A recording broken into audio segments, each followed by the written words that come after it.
આખરે જાબડિયા ગામે ઠાકોર સમાજની બેઠક બોલાવવામાં આવી, જેમાં સાંસદ ઘેનીબેન ઠાકોર ઓનલાઈન જોડાયા અને તેમની ઓનલાઈન ઉપસ્થિતિમાં જ ગબ્બર તેમજ અર્જુન ઠાકોરને 1 વર્ષ માટે સમાજમાંથી બહાર કરવાનો નિર્ણય કરાયો.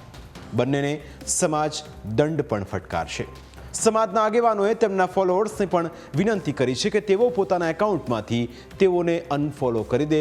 આ ઉપરાંત નાત બહાર મૂકવાથી તેમની સાથે કયા વ્યવહારો બંધ કરાશે તે પણ સાંભળો.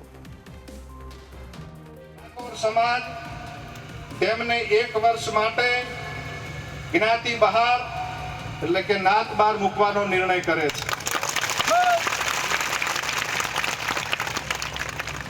1 વર્ષ પછી સમાજના બંધારણ દિવસની ઉજવણી વખતે જાબડિયા ગામના ઠાકોર સમાજની ગ્રામ સમિતિ તેમને સમાજમાં પરત લેવાની વિનંતી કરે તો તે અભિપ્રાય ડીસા ઠાકોર સમાજ તાલુકા સમિતિના ધ્યાન ઉપર મૂકીને ગુણ દોષના આધારે સમીક્ષા કરીને નિર્ણય કરવામાં આવશે. એનો યોગ્ય દંડ કરવામાં આવશે. આ વ્યક્તિઓને સામાજિક, આર્થિક કે ધંધાકીય કોઈ પણ જાતનો સમાજે સાથ સહકાર આપવો નહીં અને સહકાર આપનાર વ્યક્તિ સમાજનો દોષિત ગણાશે.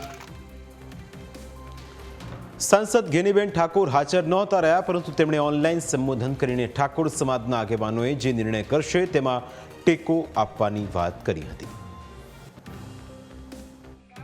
ભંગ કરીને આજે તમે એમ સમજો કે ભાઈ અર્જુનને અને ગબ્બરને બંનેને ખબર હતી કે સમગ્ર 3 જિલ્લાના ઠાકોર સમાજે સાથે મળીને આ બંધારણ બનાવ્યું છે અને એ દિવસે જાહેરમાં એવું કહેવામાં આવ્યું હતું કે આ મુદ્દાઓનો કોઈ પણ ભંગ કરશે તો એને નાદમારો કરવામાં આવશે, એની સાથે સામાજિક કોઈ વ્યવહાર કરવામાં નહીં આવે અને જ્યાં સુધી માફી નહીં માગે ત્યાં સુધી જે ગામની કમિટી હોય જાબડિયાની એ જે કે એ પ્રમાણે કરવાનું રહેશે.